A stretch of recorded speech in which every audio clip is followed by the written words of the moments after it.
아브라함과 다윗의 자손 예수 그리스도의 계보라.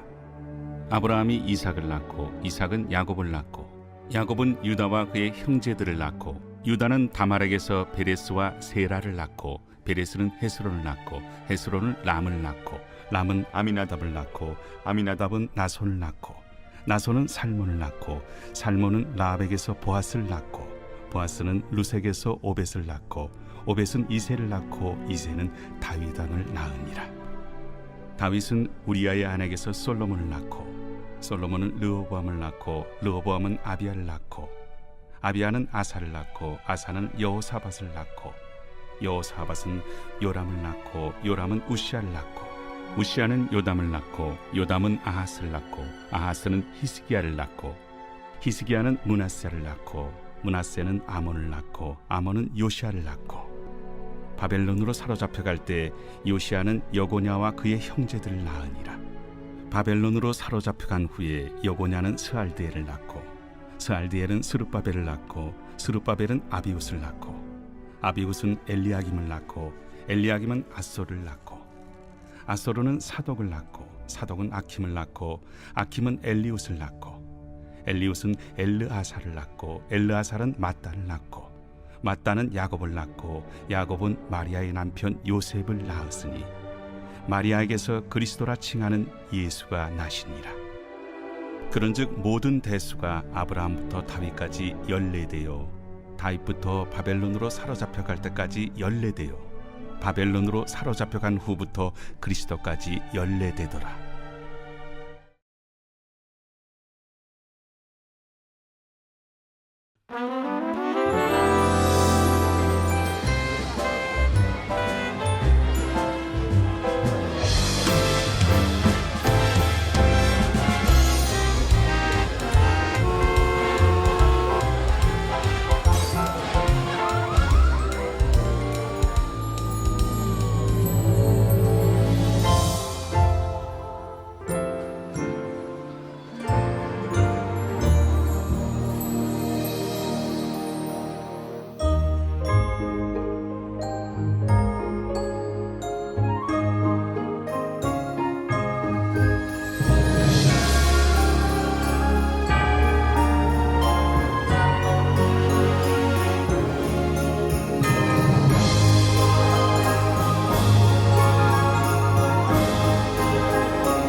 할렐루야. 네, 복단 성탄을 앞두고 우리 구주 되신 주님의 이름을 찬양합니다. 우리 놀라우신 그 주님 앞에 우리 감사와 찬양과 영광과 존귀의 큰 박수 올려드리겠습니다. 우리의 구주 되신 주님, 존귀하신 예수 그리스도의 이름을 높여 찬양합니다. 할렐루야. 네, 여러분 이 캠페인 영상 어떻게 보셨나요? 너무 사랑스럽지 않습니까? 할렐루야. 네, 이 도시의 즐거움을 뒤로하고 네, 이 성탄의 주인공 되신 예수님과 함께 그 예배하기 위한 자리, 또 다윗의 행렬로서 이 모든 걸음을 주님과 함께 걷는 이 못된 성탄 되시기를 주님의 이름으로 축복합니다. 네, 포드가 그동안 계속한 이 크리스마스의 캠페인을 이어서요, 오늘 또 나가시면서 여러분 받으실 수 있는 두 가지의 엽서를 또 준비했습니다. 네, 여러분 복된 성탄에 우리 사랑하는 사람들에게 성탄의 사랑의 메시지를 전할 수 있도록 두 가지 엽서를 준비했는데요. 네, 두 가지 유형이 다르지만 네, 골라가지 않으시도록 두 개 모두 준비했습니다. 그래서 우리 옆에 사람에게 이렇게 한번 축복하셨으면 좋겠는데, 메리 크리스마스 이렇게 한번 축복하시겠어요? 네, 우리 주님 오신 이 귀한 성탄의 계절, 또 주님 오심을 기다리며 우리 함께 예배하는 귀한 은혜가 있기를 축복합니다. 사랑하는 여러분, 성령 충만하십시오. 말씀 충만하십시오. 네, 이 시간 우리 한번 함께 주님의 이름으로 또 주님의 몸된 교회로서 하나 된 우리 포드의 성도들과 우리 이 시간 영상으로 함께 예배하는 우리 글로벌 포드 식구들을 향해서도 우리 한번 따뜻한 사랑과 격려와 축복의 박수를 서로에게 보내도록 하겠습니다. 네, 이 특별한 시간에 우리가 들어와서 여러분은 무엇을 기다리며 사시는지, 여러분의 일상 속에서 여러분 무엇을 기다리면 사세요? 네, 성공, 결혼, 취업, 아니면 휴가? 네, 주님 오심을 기다리는 대림절, 이 거룩한 절기 안에서 과연 우리가 온전히 주님 오심을 기다리는 마음으로 우리의 삶을 살아낸 적이 있었던가? 네, 그 마음을 돌아보게 됩니다. 저는 오늘의 예배가 그 영광스러운 기다림의 새 시작이 되기를 주님의 이름으로 축복합니다. 우리 옆에 사람에게 이렇게 한번 다시 인사하셨으면 좋겠는데요. 주님은 기다리는 자에게 찾아오십니다. 이렇게 한번 인사하시겠어요? 주님은 기다리는 자에게 찾아오십니다. 오늘 거룩한 주님의 임재 앞에 예배하는 우리 모두 되기를 주님의 이름으로 축복합니다. 네, 여러분 가문의 족보를 실제 이렇게 보신 분들 있으신가요?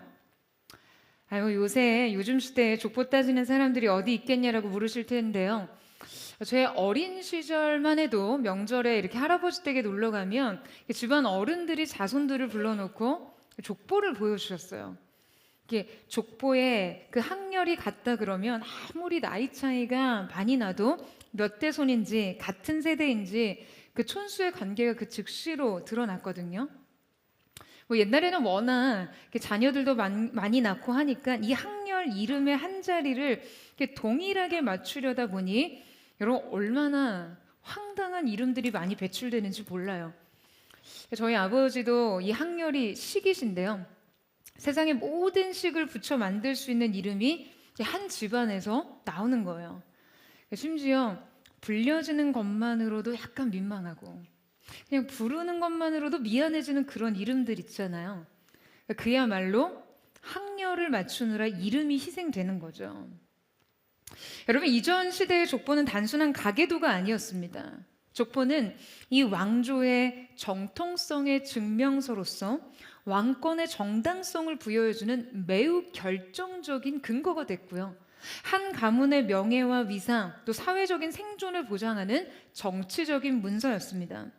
그래서 인류의 족보에는 분명한 원칙이 생겼죠. 바로 사실 그대로를 기록하기보다 치욕은 삭제하고 실패는 공백으로 처리하는 것이었어요. 그 비천한 출신, 서출 자녀, 첩의 자녀, 불명예스러운 결혼 등으로 출생한 인물들은 그냥 아예 기록될 수 없었죠.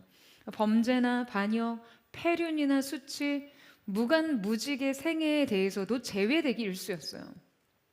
실패한 인생의 부끄러운 이름은 족보에 올릴 수 없는 것이죠.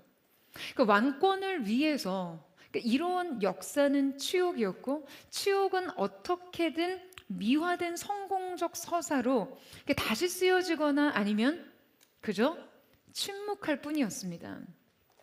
그런데 오늘 우리가 읽은 이 왕의 역사는 이와는 매우 다른 모습을 보여줍니다.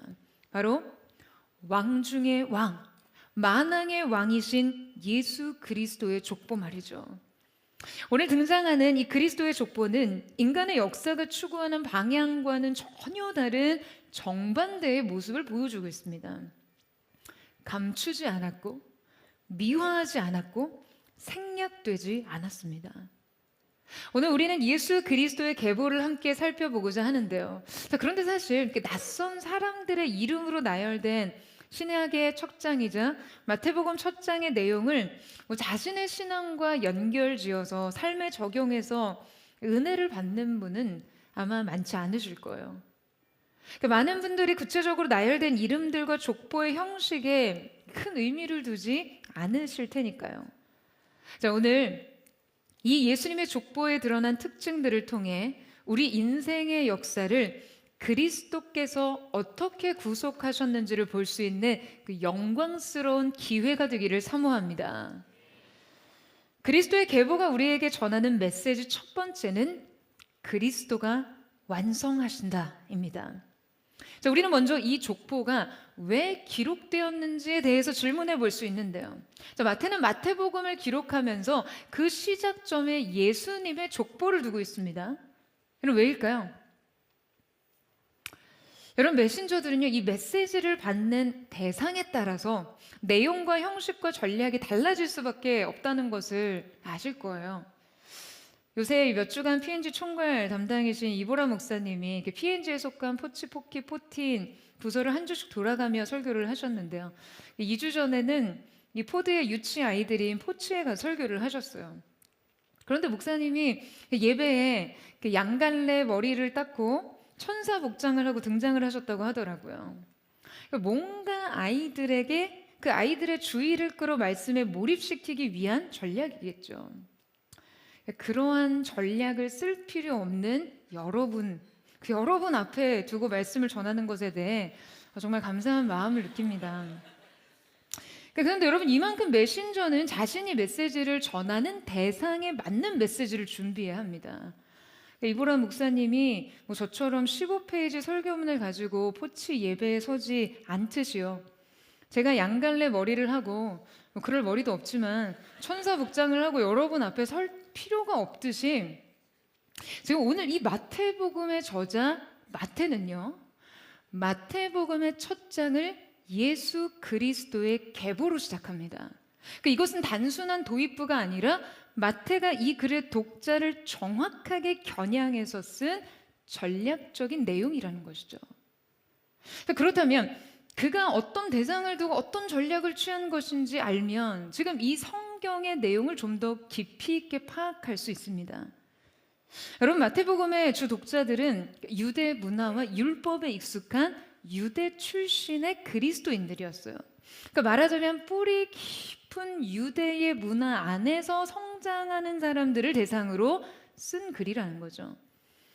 마태의 지필 구성은 이 유대인들을 대상으로 예수 그리스도에 대한 설득력을 갖는 것이 주된 목적이었어요. 따라서 그에 맞게 지금 그는 마태복음의 첫 장을 지금 무엇으로 열고 있습니까? 바로 아브라함과 다윗의 계보, 즉 오직 메시아만이 가질 수 있는 족보를 열거하고 시작하고 있는 것이죠. 여러분, 유대인들에게 어떤 사람의 정체성과 자격을 입증하는 첫 번째 조건은 언제나 혈통에 있었어요. 그들은 굉장히 족보 중심의 의식을 가진 사람들이었거든요. 유대식 율법 교육을 받은 사람이라면 누구도 예외 없이 메시아가 될 수 있는 기준은 딱 두 가지라는 것을 이해합니다. 바로 그가 아브라함의 자손, 즉 언약적 정체성을 가졌다는 것과 다윗의 자손, 메시아의 왕권의 정통성을 가졌다는 것에 있어요. 유대인에게 아브라함, 다윗의 계보는요, 메시아의 가장 본질적인 자격 조건이었던 것이에요. 따라서 마태가 이 마태복음을 열면서 그 1장 1절을 어떻게 열고 있습니까? 아브라함과 다윗의 자손 예수 그리스도의 계보라.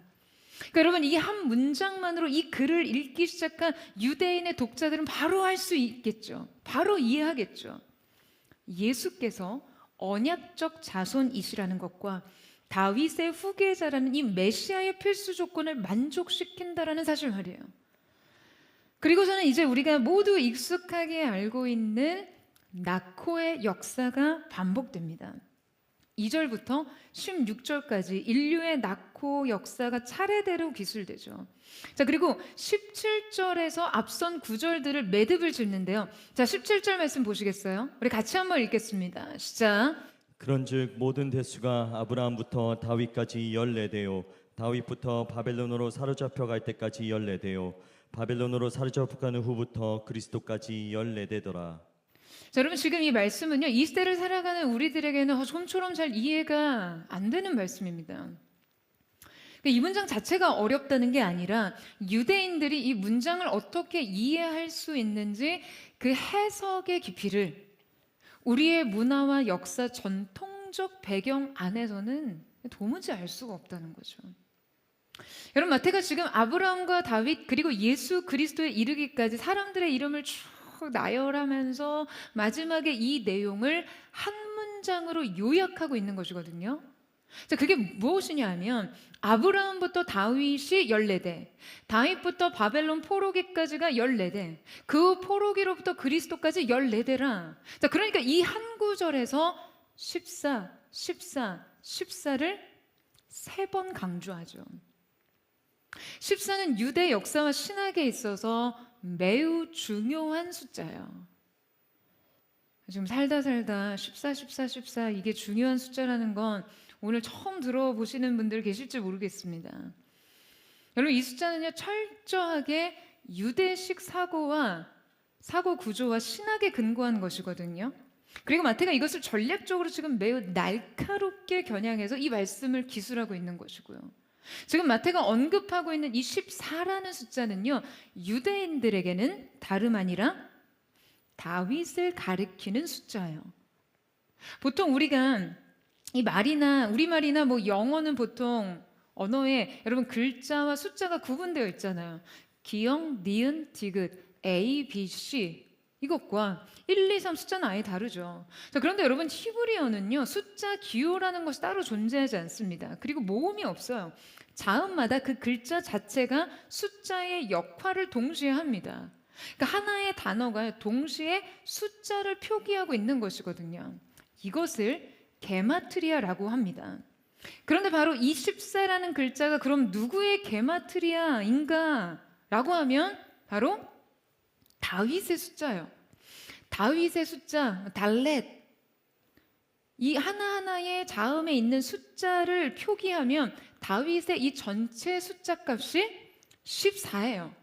그러니까 유대인의 사고 구조에 마태가 14를 기록했을 때 여러분 이것을 동시에 뭐라고 읽을 수 있다라는 거죠? 다윗, 다윗, 다윗. 다윗을 3번 반복한 것이 되는 거예요. 여러분 더욱이 이 3이라는 숫자는 유대인들에게는 완성을 의미하잖아요. 부활도 죽음 이후 3일 만에 완성이 됐죠. 그러니까 지금 이 14라는 숫자를 여러분 3번 반복한 것은 무슨 의미예요? 완성된 다윗. 다윗 왕조의 완성을 말하는 거죠. 여러분 게다가 14는요 무엇의 배수입니까? 여러분 무엇의 배수예요? 7의 배수예요. 근데 이 7이라는 쉐바라는 숫자는 하나님의 완전함을 상징합니다. 자, 그런데 지금 14라면 여러분 7이 몇 번 반복됐어요? 할렐루야. 여러분 이해하고 계시죠? 화이팅! 여러분 몇 번 반복되고 있습니까? 6번 반복입니다. 자, 그리고 이제 뭐만 남았어요? 7의 6번이 마무리가 됐고요. 이제 7의 7번이 시작이 된 거예요. 6 to 7인 것이죠.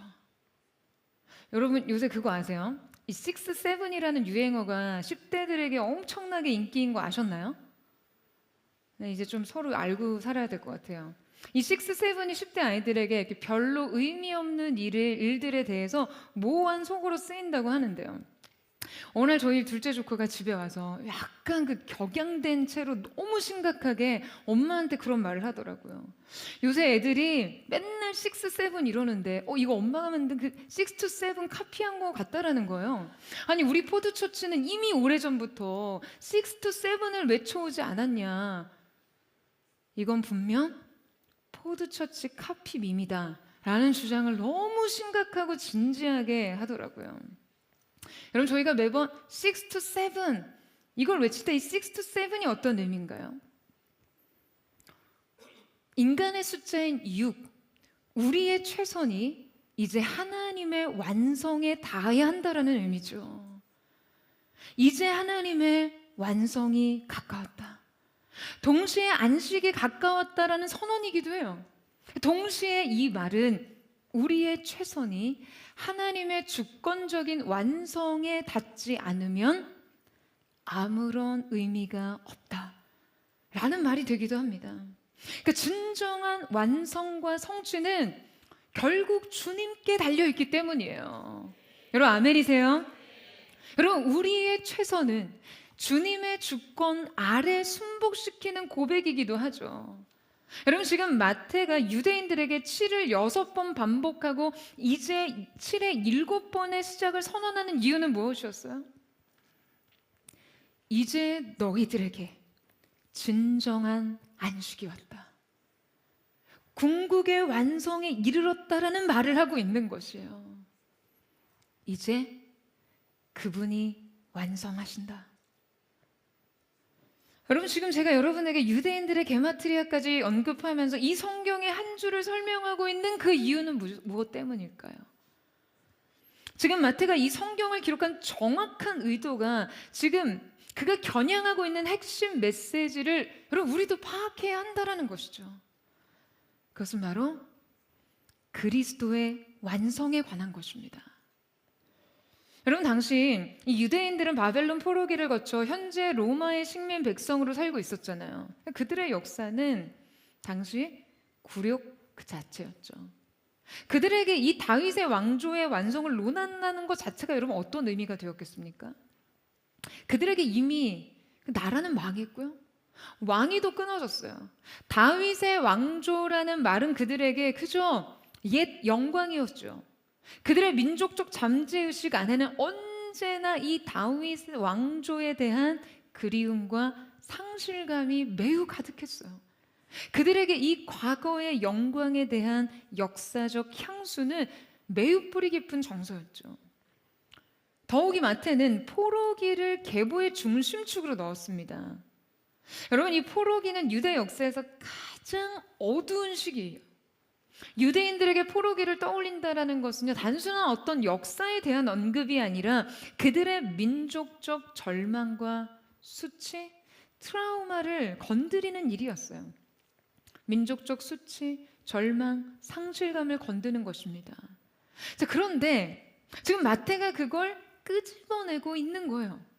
더욱이 바벨론으로 사로잡혀 갈 때라는 구체적인 언급은 그들의 가장 어둡고 굴욕적인 과거를 아주 그 자극적인 언어로 표현하는 것이에요. 그 망한 왕조, 단절된 역사, 굴욕의 세월, 약속의 미완이라는 그 민족적 엄청난 아픔을 건들면서 여러분 지금 어떠한 메시지를 전하고 있는 것입니까? 역사가 이미 끝났다라고 하면 바로 그 일, 여기까지라고 생각한 지난 영광, 무엇보다 잊혀진 그 약속을 다시 불러들이며 이렇게 선언하는 것이죠. 끝이 아닙니다. 이제 시작입니다. 그리스도로 인해 이제 시작되었습니다. 할렐루야. 하나님의 약속이 자신의 민족 안에 완성되지 않았다는 그 집단적인 상실감, 그 메시아 언약이 언제 실현될 것인가에 대한 그들의 집착적 갈망, 그리고 씻을 수 없는 수치로 인해 완전히 단절된 역사의 시간표를 지금 마태가 여러분 무엇으로 채우고 무엇으로 싸매고 있는 것이죠? 여러분, 그들은요 정말이지 이제 다윗의 이야기는 끝이 났다라고 생각했어요. 다윗의 영광은 우리의 시대에는 없다라고 생각했어요. 그들의 이 옛 시대에 대한 갈망은 정말 깊은 그리움이었거든요. 그런데 주님께서 그것을 일으키십니다. 그리스도를 통해, 그리스도의 탄생을 통해 1000년이 흘러도 내가 너희에게 한 그 약속을 기억한다. 나라가 망하고 왕조가 끊어지고 소망이 끝나고 너희들은 나를 잊었지만 나는 1000년의 시간을 뚫고 이 약속을 추적하고 성취하는 여호와 하나님이다. 할렐루야. 한 민족의 흥망성쇠와 한 나라의 존립과 번영, 그 모든 시간을 뚫고 이 약속을 성취하시고 완성한다라는 것을 여러분 지금 말씀하고 계신 것이죠. 여러분, 지금 이 말씀이 오늘날 우리의 삶에 어떻게 선언되고 있습니까? 우리의 인생에는 어떻게 적용되고 있나요? 여러분, 이 성탄의 메시지는요 오늘날 우리에게도 동일합니다. 여러분, 우리 역시 얼마나 자주 절망하고 얼마나 자주 낙심하나요? 지나온 일들과 오늘의 초라한 현실에 대해 얼마나 많이 최종적 패배를 스스로에게 선언합니까? 하지만 하나님께서는 여기까지가 끝이야 라고 결론 내린 우리의 삶을 향해 아니, 여기서부터가 시작이다 라고 말씀하고 계시는 것이죠.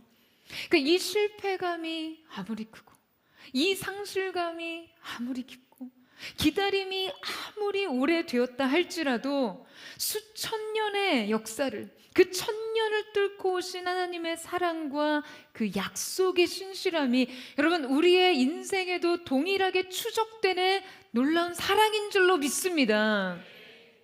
여러분, 여러분의 삶에 성취하실 그분의 약속을 놓치지 마세요. 여러분, 아멘이세요? 끝인 것 같은 시간 속에서도 어떤 기대도 소망도 낙관도 내릴 수 없는 삶의 형편 속에서도 하나님의 뜻이 있는 곳에 반드시 성취가 있습니다. 그분의 약속이 있는 곳에 반드시 영광이 있는 줄로 믿습니다. 여러분, 이제 여러분의 삶의 이야기를요, 이 하나님의 관통선으로 읽으십시오. 삶을 사건 중심이 아니라 약속 중심으로 읽으세요. 여러분의 과거, 무산된 계획, 실패로 돌아간 일들, 오늘의 수치, 희망 없는 내일, 모두 이 약속 아래서, 또 이 약속을 성취하시는 하나님의 신실하심 안에서 다시 해석하는 은혜가 있게 되기를 주님의 이름으로 축원합니다. 그리스도의 계보가 우리에게 전하는 두 번째 메시지는, 은혜는 인간의 가장 어두운 자리에 닿는다입니다. 우리 3절과 5절, 6절 말씀을 같이 읽겠습니다. 시작. 유다는 다말에게서 베레스와 세라를 낳고, 베레스는 헤스론을 낳고, 헤스론은 람을 낳고, 살몬은 라합에게서 보아스를 낳고, 보아스는 루색에서 오벳을 낳고, 오벳은 이새를 낳고, 이새는 다윗 왕을 낳으니라. 다윗은 우리아의 아내에게서 솔로몬을 낳고. 자, 여러분, 오늘 이 말씀에서 우리가 마태가 기록한 이 그리스도의 계보의 매우 이례적인 부분을 발견하게 되는데요. 자, 바로 이 계보에 여인들의 이름이 등장했다라는 것이에요. 자, 앞서 말씀드렸을 이 유대 사회에서의 이 족보 문화가 유대 사회에서는 굉장히 중요했거든요. 자, 그런데 보통 족보를 언급하는 것 자체의 목적이 무엇이었습니까? 바로 혈통의 순수성과 우수성을 강조하기 위한 것이죠. 족보는요, 자부심의 근거였어요. 그러니까 일반적으로 왕의 계보라면 이전 세대의 전쟁 영웅이나 왕, 명예로운 조상들을 강조해서 언급하겠죠. 뭐 여러분, 꼭 고대 사회의 족보가 아니더라도 우리가 우리의 지난 과거와 이전 세대를 언급할 때는, 자, 여러분, 그 이유와 목적이 무엇이겠어요? 과거가 오늘의 나를 설명해주기 원해서입니다. 그런데 우리의 오늘을 설명해주는 우리의 과거는 어떻습니까? 여러분 생각하실 때 영광스럽고 아름답고 거룩한 것들일까요? 굴욕 없는 인생, 무결점 인생이 얼마나 되겠어요? 우리의 인생에도요, 정말 도려내고 싶은 기억, 부끄러운 좌절과 실패, 떠올리고 싶지 않은 실수와 상처들로 얼룩져 있어요. 끊어지지 않는 습관들, 그래서 고질적인 죄의 패턴들까지요. 그러니까 그 과거의 그림자가 오늘을 그늘지게 하고, 과거의 경험과 기억이 우리의 오늘을 맹추격합니다.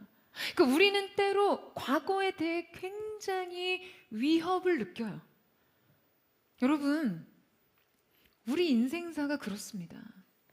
우리 각자가 과거로부터 온 영향력을 쉽게 끊어낼 수 없어요. 따라서 우리는 우리 자신에게 흠결이 될 만한 과거에 대해 감추려 할 수밖에 없죠. 그것은 우리의 방어적인 본능이에요. 반대로 과거가 자신의 오늘을 증명해주고 지지해줄 때, 여러분, 우리는 우리의 과거 이력에 의존하고 싶어 합니다. 이력서의 한 줄 한 줄에 여러분, 내 인생에 얼마나 많은 것들이 기대 서고 있나요? 그런 의미에서 우리가 마태의 이 족보의 지나친 기록에 대해 한번 생각해 볼 필요가 있습니다. 일단 일반적인 유대 사회 계보에는요, 여성에 관한 기입 자체가 없어요. 고대 사회 족보는 항상 아버지의 이름들 사이에 낳고의 반복이에요. 자, 그런데 마태의 계보에서 매우 의도적으로 5명의 여인이 등장하는데요. 바로 다말, 라합, 룻, 바세바, 마지막으로 마리아죠. 그러니까 마태는 매우 의도적으로 또 도전적으로 매우 충격적으로 율법주의 유대인들에게 이 여인들의 존재를 드러내고 있는 거예요. 더욱이 그들이 여성이라는 이유뿐만 아니라 이들을 지금 이렇게 들먹이는 것 자체가 일말의 도움도 되지 않을 그러한 인물들이에요. 여러분, 지금 마태가 족보에 등장시킨 4명의 여인들을 주목해 보면요, 4명의 여인들의 삶은 모두 실패와 불명예의 상징과 같았습니다. 그야말로 부끄러운 이름이에요. 그들 존재는 그 자체로 인간의 실패와 이단성, 상처와 몰락까지 모두 반영하고 있던 것이죠. 자, 여러분, 먼저 다말을 보세요. 다말은요, 죽은 남편 대신 대를 잇기 위해 시아버지 유다를 속이고 그와 동침함으로 베레스와 세라를 낳았던 여인이었습니다. 그러니까 근친상간의 치욕스러운 과거죠. 그야말로 이 계보에서 언급돼야 마땅할 인물이 아니라 영원히 제명되어야 할 인물에 가깝지 않습니까? 두 번째, 라합은 가나안 이방 민족 출신이었죠. 문제는 그녀가 단지 이방 여인이었다는 데 그치지 않습니다. 그녀는 기생 출신이었어요. 직업적인 매춘 여성이었죠. 세 번째, 룻은 모압 여자였는데요. 여러분, 모압 족속의 기원은요, 바로 아브라함의 조카 룻이 소돔과 고모라의 멸망 이후에 두 딸과의 관계에서 비롯됐거든요. 모압과 암몬의 민족은 율법에서 여호와의 총회에 들어올 수 없다라고 그렇게 규정하고 있는 민족이었습니다. 그러니까 출신 자체가 이 족보에 낄 수 없는 존재였어요. 자, 그리고 우리의 시선을 끄는 여인이 등장하는데요. 심지어 이 여인은 여인의 이름을 지우고 다른 수식으로 그녀를 설명하고 있습니다. 자, 그녀가 누구죠? 바로 밧세바죠. 심지어 마태는 그녀를 어떻게 소개하고 있습니까? 우리아의 아내라고 기록하고 있어요. 여러분, 지금 마태는 매우 의도적으로 그녀의 이름을 주었어요. 그리고 다윗의 인생사에 있어 결코 입에 올리지 말아야 할 한 사람의 이름을 기록합니다. 이것은요, 단순한 생략이 아닙니다. 의도된 기록이죠. 유대 문화에서 족보는 아버지와 아들 중심의 기록이거든요. 그러니까 여기 지금 여인들의 이름이 등장하는 것 자체가 파격적이지만 여인의 이름을 지우고 그의 남편, 그것도 말하자면 불륜 이전에 전 남편의 이름을 기입하는 것 자체가, 여러분, 이게 얼마나 발칙한 발상입니까? 그렇다면 마태의 의도는 무엇이었을까요? 여러분, 우리아가 누구인가요? 우리아는 다윗의 치부였어요.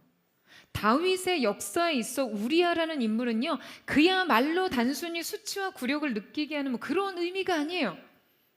우리아는 피해자의 이름이었죠. 그리고 이 사건의 가해자가 누구였어요? 다윗이었어요. 그러니까 아마 마태가 이것을 단지 다윗이 밧세바에게서 솔로몬을 낳고라고 했다면, 여러분, 우리아의 이름은 이들의 역사와 기억에서 영원히 추방됐을지 모릅니다. 기억해내는 것만으로 다윗은 정죄를 받는 아픔 이름이니까요. 그리고 그렇게 기록됐다면 이 범죄의 잠재적인 책임이 밧세바에게 전가됐을 확률이 큽니다. 하지만 성경은 지금 매우 의도적으로 우리아의 이름을 기록합니다. 이 죄의 책임이 정확히 다윗에게 있다는 것을 강조하기 위해서죠. 그러니까 우리아의 존재를 통해 이 죄의 책임이 정확히 다윗을 향해 겨냥되어 있는 것이죠. 여러분, 지금 마태가 환영받지 못할 이름 우리아를 이 계보 안에 명확히 언급하면서 또 밧세바를 등장시키면서 결국 전하고자 하는 메시지는 무엇이었을까요? 여러분, 이것이 바로 복음의 본질이죠. 은혜는 인간의 가장 어두운 자리에 닿는다는 사실 말이에요. 다말, 라합, 룻, 우리아의 아내 밧세바는 결국 선택받지 못한 인간, 사회 바깥에 내몰린 인간, 부도덕한 인간, 깊이 타락한 인간, 그래서 그들은 지워지고 호명되지 못하고 기록돼서는 안 되는 사람들이었습니다. 하지만 그들이 지금 이 계보에 속해 있다는 것을 지금 노골적으로 드러내면서 그는 은혜를 인간의 부끄러운 역사 안으로 진입시키고 있어요. 그리스도의 계보에는 부끄러운 이름들이 등장합니다. 굴욕적인 계보죠. 상처투성이었습니다. 하지만 여러분, 정작 은혜는 이 상처에 깊이 닿습니다. 그리스도께서 인간의 이 깨진 역사 속에 인간의 존재로 걸어 들어오심으로 인해, 이 시궁창 같은 현실에 몸 담으심으로 인해 인간의 실패는 하나님의 구속사가 되는 것이죠. 여러분 아멘이세요? 예수 그리스도께서 온 인류의 진정한 왕이 되시기 위해서 여러분 그분의 왕권은 흠없는 혈통이 아닌 죄와 수치투성이의 역사를 과연 그분이 구속할 수 있느냐에 달려 있었어요. 이 역사를 통해서 하나님께서는 예수 그리스도만이, 오직 예수 그리스도만이 온 인류의 과거를 구속하시는 진정한 구속주가 되심을 드러내시는 것이죠. 여러분 그렇다면 오늘 우리에게 이 이름들은 어떠한 메시지를 전하고 있습니까? 여러분 하나님께서는 여러분이 지우고 싶은 역사를 포함해서 여러분을 부르고 계심을 기억하십시오. 마치 마태가 그 실패의 이름들, 그 굴욕과 수치의 이름을 하나하나 언급했던 것처럼 하나님께서 우리의 과거를 들춰내실 때 나의 과거, 나의 실패, 나의 타락, 나의 수치 하나하나가 나의 기억에서 소환될 때 여러분 우리는 어떤 생각을 합니까? 우리는 그 모든 것을 지우고 빼고 기억하고 싶지 않아 하죠. 주님의 부르심은 나의 이 은사를 향해 있기를요. 나를 향한 주님의 사랑은 내 인생의 양지를 향해 있기를요. 하지만 하나님의 구원은요, 우리의 과거를 모두 구속하신 것이고 그분의 부르심엔 우리의 실패까지도 포함되어 있는 것입니다. 그 아픔까지도, 그 무너진 시간까지도.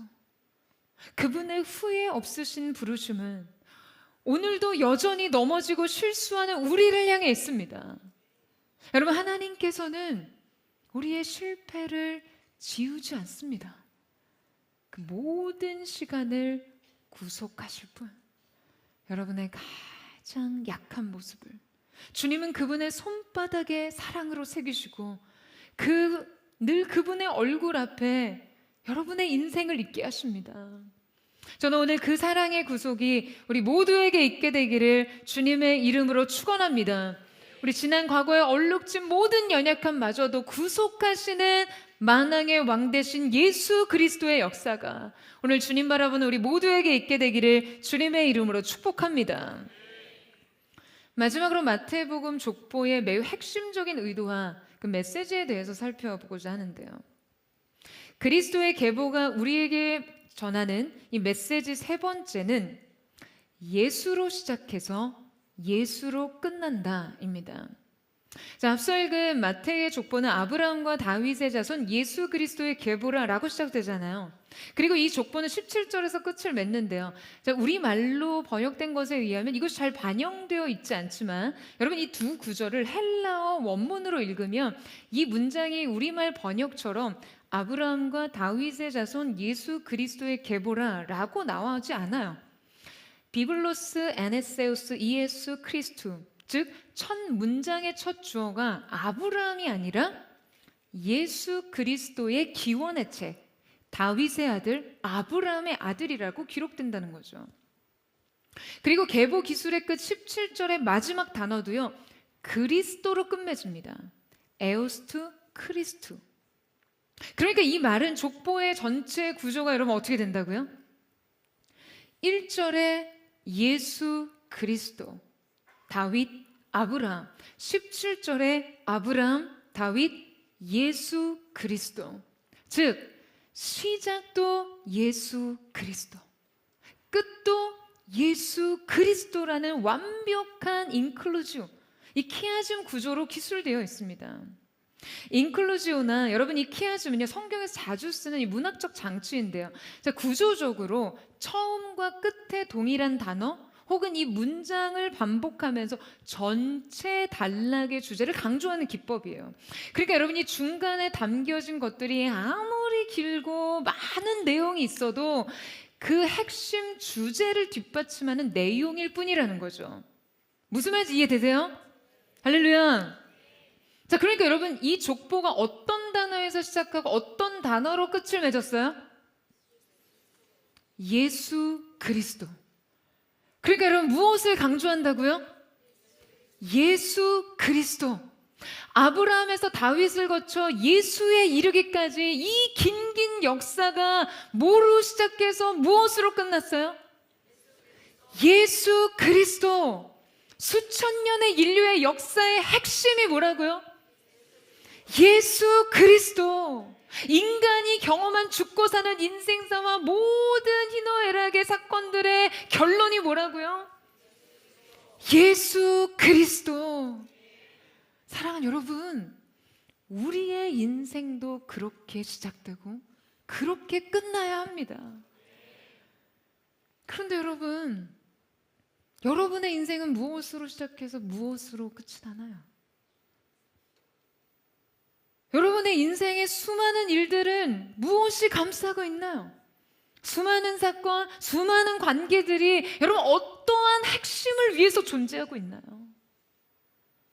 혹시 여러분의 삶이 나로 시작해서 나로 끝나고 있진 않으십니까? 나름 이것도 인클루즈예요. 시작과 끝이 전부 나.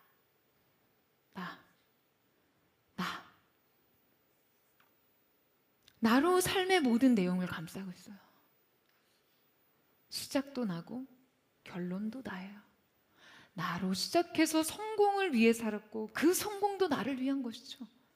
나로 시작해서 결혼을 위해 살았고 그 결혼도 나를 위한 것이에요. 나로 시작해서 아무 의미 없이 살았고 그 무의미가 결국 나예요. 여러분, 시작이 여러분 자신이었고 여러분의 결론 또한 여러분 자신이라면 그 과정 안에, 그 삶의 내용 안에 뭐가 담겼든 그것이 여러분 인생의 결론입니다. 여러분 자신만 덩그러니 남는 거죠. 여러분, 나로 시작해서 나로 끝나는 인생을 원하시나요? 사랑하는 여러분, 오늘 여러분의 인생 인클루지오가 바뀌는 역사가 있기를 축복합니다. 오직 예수로 시작해서 예수로 끝나는 인생, 여러분의 인생 핵심이 오직 예수 그리스도가 되기를 축복합니다. 여러분이 경험하는 모든 구체적인 사건의 결론도 예수 그리스도가 되기를 축원합니다. 시작과 끝이 예수죠. 그렇다면 이 족보의 전체 구조를 연결한 연결고리는 무엇일까요? 마태가 기록한 이 족보의 기록에는 매우 중요한 특징이 있습니다. 여러분, 우리가 사실 마태의 족보를 읽다 보면요, 이거 뭐 어디서 많이 본 형식인데? 하면서 떠오르는 말씀이 있으실 거예요. 있으세요? 창세기 5장입니다. 우리 3절에서 5절 말씀 같이 한번 읽겠습니다. 시작. 아담은 130세에 자기의 모양 곧 자기의 형상과 같은 아들을 낳아 이름을 셋이라 하였고 아담은 셋을 낳은 후 800년을 지내며 자녀들을 낳았으며 그는 930세를 살고 죽었더라. 여러분, 함께 읽은 이 족보는 아담의 족보입니다. 모두 함께 읽을 수는 없지만 아담으로부터 시작되어 이어지는 다음 세대들도 계속해서 반복적으로 이 구조로 기록되어 있거든요. 누가 누구를 낳고 몇 세를 살고 죽었더라. 매우 사실적인 기술이죠. 심지어 구체적인 시간을 기술하면서 인생을 매우 수치화시켰어요. 하지만 결론이 무엇입니까? 죽었더라. 매우 압도적인 결론이죠. 결국 죽습니다. 여러분, 아담의 계보는 결론적으로 죽음의 족보였어요. 아담의 후손으로서 인류 전체가 결국 이 죽음 아래 완전히 종속되었음을 증명하는 것이죠. 아담의 후손들에게 이 죽음의 지배력을 여실히 보여주는 그런 구조입니다. 죄의 결과인 죽음이 그냥 인류의 역사를 관통합니다. 그렇다면 오늘 본문인 마태복음의 족보는 어떠한가요? 자, 함께 2절과 16절만 같이 한번 읽어보도록 하겠습니다. 시작. 아브라함이 이삭을 낳고 이삭은 야곱을 낳고 야곱은 유다와 그의 형제들을 낳고 야곱은 마리아의 남편 요셉을 낳았으니 마리아에게서 그리스도라 칭하는 예수가 나시니라. 자, 여러분, 지금 마태복음 1장에서 반복되는 구조는 무엇입니까?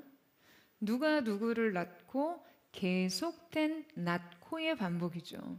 결국 예수가 나셨다를 절정에 두고 끝이 납니다. 그러니까 죽음에 대한 언급이 없고요. 세대를 잇는 생명의 흐름만이 있어요. 죄로 계속해서 단절된 인류의 역사에 지금 생명의 연결이 시작된 거죠. 죽음이 끝이 아니라 생명의 완성 말이에요. 여러분, 아담의 족보는 죽음의 역사였고 그리스도의 족보는 바로 생명의 역사입니다. 할렐루야. 아담의 족보가 악인과 의인, 공적과 실패와 상관없이 전 인류가 결국 이 죽음 앞에서 동일했듯이 예수의 족보는 모두가 이 은혜 앞에서 동일한 것이죠. 아담 안에서 모든 사람이 죽고 그리스도 안에서 모든 사람이 생명을 얻습니다. 하나님께서는 전 인류의 죽음의 역사를 결국 그리스도를 통해 생명의 역사로 바꾸신 것이에요. 사랑하는 여러분, 우리의 삶에 그리스도께서 오시면 됩니다. 여러분, 아멘이세요? 주님이 오시면 죽음의 역사는 생명의 역사가 됩니다. 마태는 지금 역사적 절망의 상징인 포로기조차도 결국 그리스도의 회복으로 끝맺음하고 있어요. 여러분, 이 시대의 오늘을 사는 우리에게 이 사람들의 이름과 지금 그들의 역사는 어떠한 의미입니까? 여러분, 나의 깊은 어둠, 끊임없는 의심과 회의, 계속해서 반복되는 내면의 실패, 또 현실의 실패, 그 안에서 소모되는 나의 감정, 그리고 삶에 대한 실망과 두려움. 여러분, 우리는 이 안에서 그냥 쳇바퀴를 돌듯 살아가죠. 마치 아담의 계보가 계속 반복되듯이요. 낳고 살다가 죽었더라. 오늘도 일어나고 살다가 잠들었더라. 오늘도 출근하고 일하고 버티고 버티다 끝난 하루. 피로와 소진과 무의미의 반복입니다. 아담의 삶을 여실히 보여주는 것이죠. 여러분, 성탄의 기쁨이 없는 삶은 결국 이 계보의 반복이에요. 여러분, 그러나 주님이 오셨습니다. 우리 주님이 여러분의 삶에 다가오셨어요. 그분의 삶이 여러분의 종결호를 바꾸십니다. 여러분, 아멘이세요? 죽고가 아니라 생명을 낳는 삶, 낳고의 삶, 살고의 삶으로 말이죠. 그리스도를 통해 끝내 우리의 죽음조차도 영원한 삶의 시작이 되었어요. 여러분, 이 놀라운 생명의 역사를 오늘 여러분의 삶에서도 누리시기를 주님의 이름으로 축원합니다. 사랑하는 여러분, 그리스도의 계보에 속한 삶을 사세요. 생명의 시간을 사세요. 여러분의 삶을, 여러분의 매일을 이 낙호의 역사에 편입시키십시오.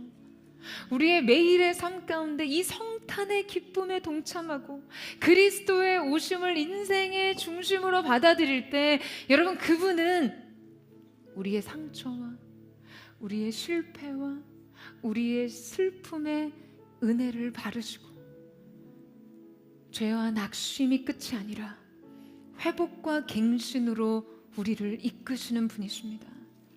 그리고 끝내 우리의 모든 마침은 생명이 되는 것이죠. 나의 죄도 실패도 과거도 결론이 아닙니다. 결론은 그리스도 안에서 언제나 생명입니다.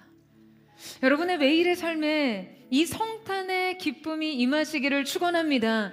여러분의 인생 결말이 그리스도 되시기를 주님의 이름으로 축원합니다. 오늘 이 예배가 여러분의 인생의 종결호를 바꾸는 역사가 있기를 예수님의 이름으로 축원합니다. 오늘 이 시간 우리의 구주로 오신 주님을 환영하는 마음으로 우리의 인생을 찾아오신 주님 앞에 우리 함께 찬양하며 기도하며 나아가기를 원합니다. 사랑하는 주님, 우리의 삶이 주님 앞에 있습니다.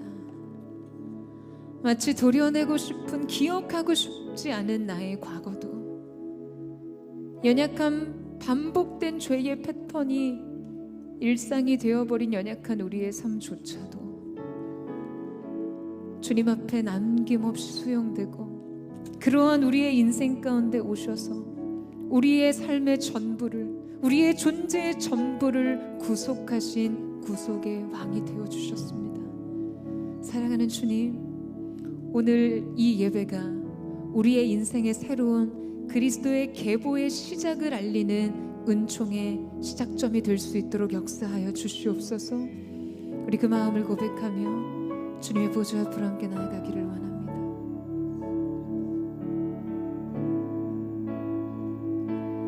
무너진 내 맘에 주 사랑이 많네.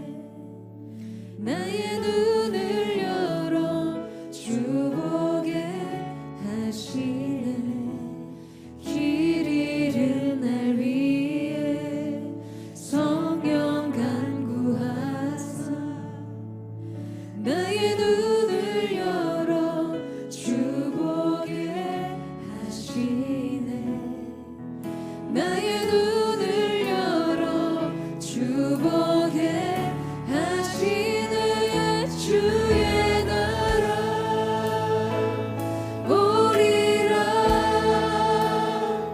주께서 부르실 때 소망과 영광에 주의 뜻 이루소서.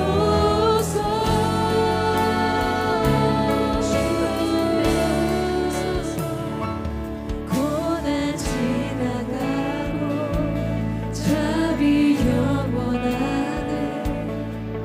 나의 눈을 열어 주 보게 하시네. 주를 찬양하며 기쁨의 길 가리. 나의 눈을 열어 주 보게 하시네. 나의 눈을 열어 주 보게 하시네. 주의 나라 오리라. 주께서 부르실 때 소망과 영광에 주의 뜻 이루. 주님의 나라 오리라. 주의 나라 오리라. 주께서 부르실 소망과 영광에 주의 뜻 이룬. 우리 믿음으로 선포하며 주님의 나라 오리라. 예수님, 주님의 나라와 영광으로 가을을 깨신 주님의 보좌로 임하소서. 주님의 통치와 주님의 영광이 선포되기를 원합니다. 영광에 주의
여러분의 인생 속에 쉽사 다윗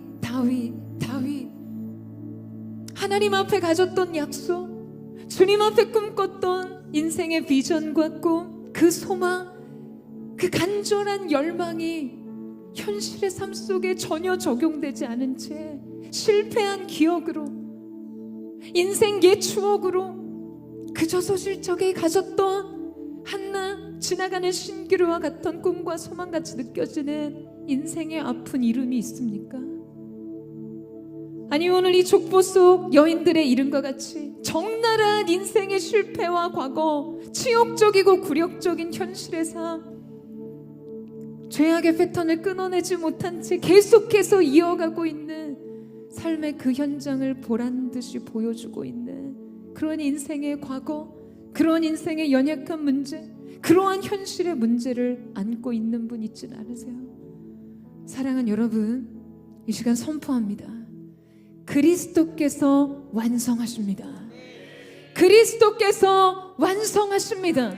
그리스도께서 완전한 안식으로 주님의 뜻을 이루실 것입니다. 치욕스러운 우리의 인생마저도 주님의 품에 안으시고 주님의 영광스러운 부르심이라는 것이요, 거룩한 우리의 인생, 신실했던 우리의 고백, 사랑에 넘쳤던 우리의 헌신이 아닌 지우고 싶은 가장 어둠 끝에 가내 닿은 하나님의 은혜의 손길이었음을 오늘 이 시간 우리가 고백하며 나아가기를 원합니다. 사랑하는 주님, 오늘 이 시간 우리에게도 십사 주님께서 이루시는 주님의 완전한 성취의 영광이 오늘 우리의 삶 가운데 있음을 믿는 은혜가 있게 하여 주시옵소서. 오랫동안 이루어지지 못한 약속의 성취, 그 오래된 기다림의 절망과 좌절이 오늘 새로운 소망의 역사로 하나님의 사람들의 영혼 속에 피어오르는 꽃과 같이 되게 하여 주시옵소서. 우리 이 시간 우리 주여 한번 부르짖고 우리 합심을 동성으로 기도하겠습니다. 주여, 사랑하는 주님, 오늘 이 시간 우리가 주 앞에 얼룩진 우리의 삶을 가지고 나옵니다. 채워지지 않은 인생의 고통과 아픔, 그 슬픔을 주 앞에 고백하며 나옵니다. 주님, 이 시간 위로의 성령으로 기름 부어주시고 영광스러운 만왕의 왕, 우리의 모든 인생의 얼룩진 우리의 삶을 구속하시는 진정한 만왕의 왕 대신 예수 그리스도의 영광이 우리의 삶을 비추는 새로운 시작이 될 수 있도록 역사하여 주시옵소서. 주여, 오늘 이 가운데 주님의 영으로 기름 부어주십시오. 새 일을 행하시는 그 하나님의 은혜가 나타나게 하여 주옵소서. 우리의 부르짖음, 우리의 고백, 우리의 앞에 두신 그 하나님의 말할 수 없는 좌절된 꿈과 같은 우리의 인생에 깨어진 약속과 같은 지연된 우리의 인생의 소망이 다시 한번 하나님 앞에 피어오르게 하여 주옵소서.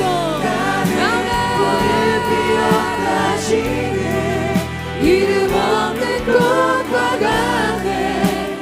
바다에 있는 파도 안개와 같지만 주는 나를 붙드시고 부르짖음 들으시며 날 기억하시네. 온 땅의 주인 되신 주님이 내 이름 아시며 상한 마음 돌보네. 어둠을 밝히시는 새벽별, 방황 안에 없는 맘 주의 길 비추시네. 나로 인함이 아닌, 나로 인함이 아닌 주가 행하신 일로 나의 행함이 아닌 오직 주로 인하여 나는 오늘 피었다시는 이름 없는 꽃과 같네.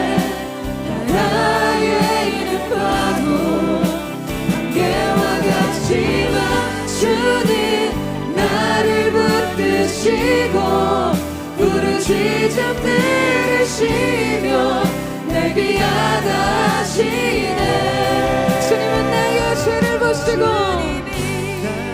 나의 죄를 보시고 사랑의 눈으로 날 일으키시네. 바다를 잠잠하게 하시는 내 영혼의 폭풍 고요케 하시네. 나로 인함이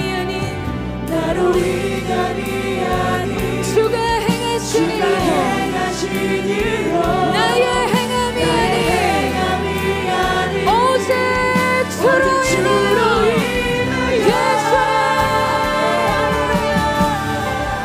나는 오늘 피었다시는 이름 없는 꽃과 같네.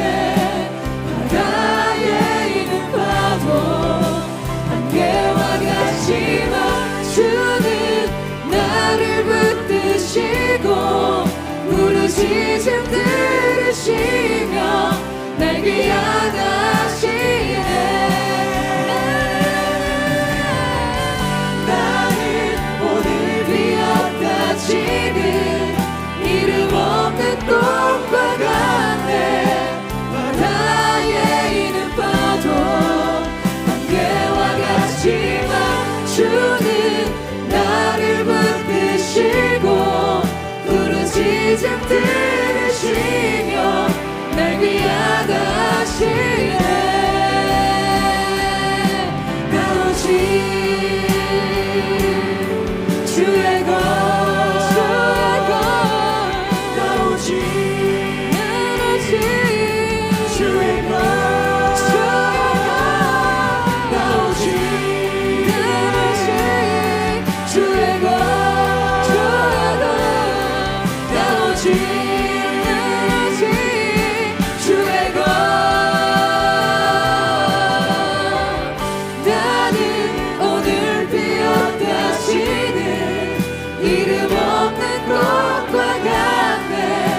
바다에 있는 파도 안개와 같지만 주는 나를 붙드시고 부르짖음 들으시며 날 귀하다 하시네. 나는 오늘 피었다 지는 이름 없는 꽃과 같네. 바다에 있는 파도 안개와 같지만 주는 나를 붙드시고 부르짖음 들으시며 날 귀하다 하시네.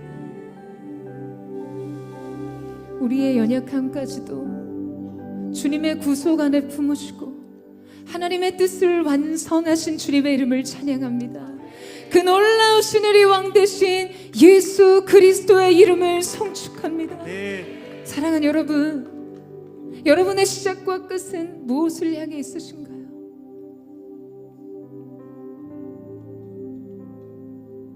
그 시작도 그 끝도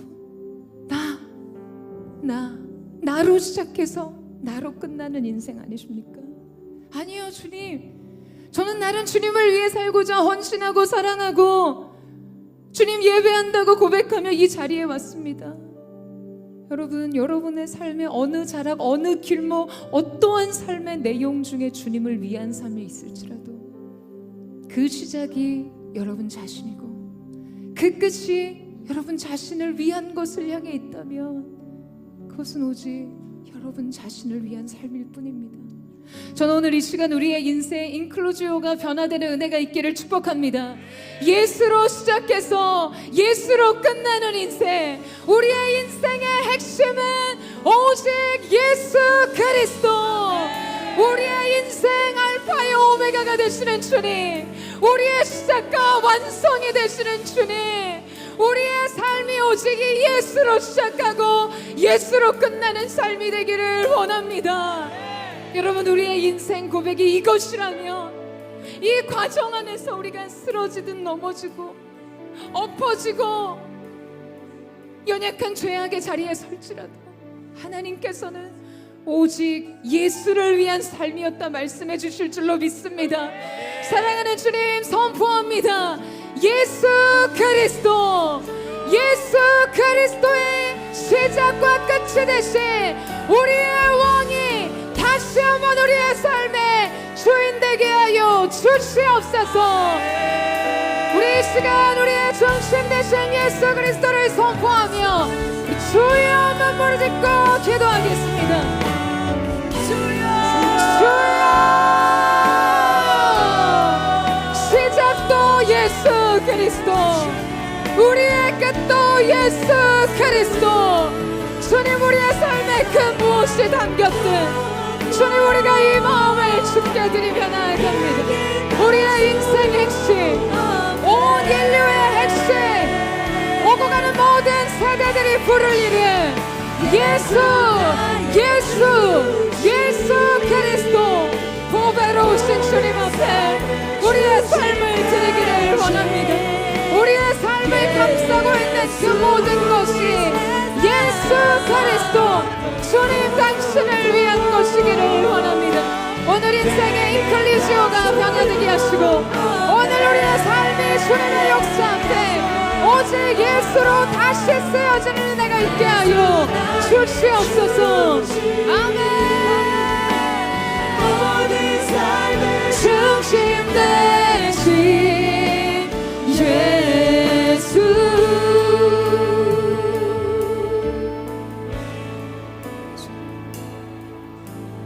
예수 나의 중심 되신 주,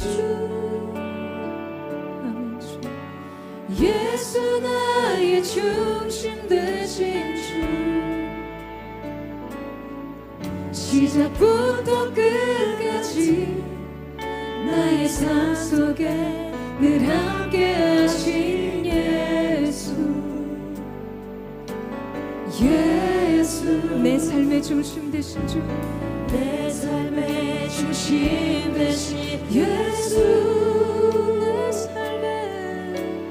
내 삶의 중심 되신 예수, 시작부터 끝까지 나의 삶 속에 늘 함께 하신 예수, 예수, 예수. 이 세상 어떤 것도 내겐 다 소용없네. 예수 나의 중심, 예수 나의 중심, 모든 삶의 중심 되신 예수. 이 세상 어떤 것도 내겐 다 소용없네. 예수 나의 중심, 예수 나의 중심, 모든 삶의 중심 되신 예수. 내 맘에 오직 예수, 예수 나의 중심, 주 예수만이, 오직 예수만이. 내 맘에 오직 예수, 예수 나의 중심, 주 예수만이, 오직 예수만이. 내 맘에 오직 예수, 예수 나의 중심, 주 예수만, 주 예수만이, 주 예수만이 우리의 중심. 선포합니다. 오직 예수, 예수 나의 중심, 주 예수.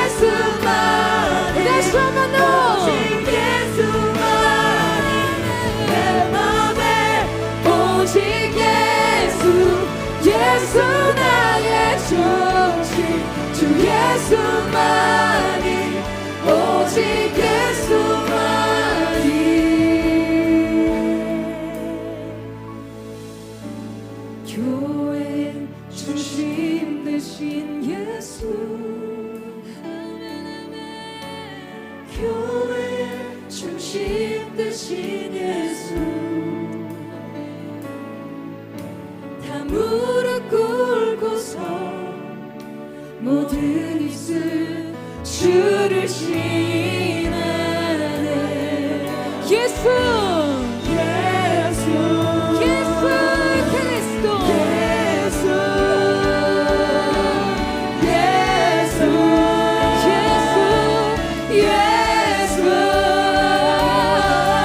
예수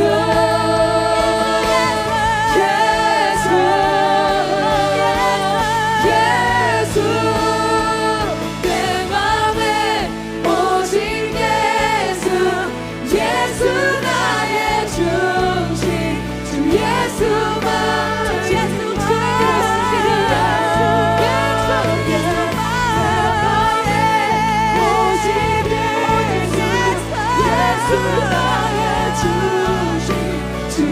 예수만이 오직 예수만이 오늘 우리의 시작과 끝이 되신 예수 그리스도께서 우리의 인생의 계보를 새롭게 하셨음을 선포합니다. 우리의 인생 종결이 변화되었음을 선포합니다. 더 이상 죽음이 아니요 생명임을 선포합니다. 두려움과 좌절과 낙심을 예수님의 이름으로 떠나갈지어다. 이 시간 내가 나사렛 예수 그리스도의 이름을 명하노니 죽음을 묵상하는 모든 우울증, 불안제, 모든 강박, 심리적인 고통으로부터 예수 그리스도의 이름의 자유가 너희를 해방하였음을 선포하노라. 의와 진리와 생명과 자유와 희락과 화평과 새 소망의 능력이 기름 부어지게 하여 주시옵소서. 우리 마지막으로 주여 한번 외치고 우리의 인생의 생명을 선포하며 기도합니다. 주여 사랑하는 주님 외칩니다. 생명이 있을지어다 소망이 있을지어다. 인생의 두려움 물러가고 인생의 모든 조급한 것들은 떠나가고 예수로 인한 기쁨, 예수로 인한 평화, 예수로 인한 새로운 소망만이 오늘 우리의 새로운 이음줄이 되게 하여 주옵소서. 아멘. 기뻐 노래하며 영원히 주님을 사랑하리라. 진실하신 주의 약속 나바라. 온 땅이여 주님께 외쳐라. 온 땅이여 주님께 외쳐라. 능력과 위엄의 왕 되신 주 상고도 사바바라 소리쳐 주님의 이름을 찬양합니다.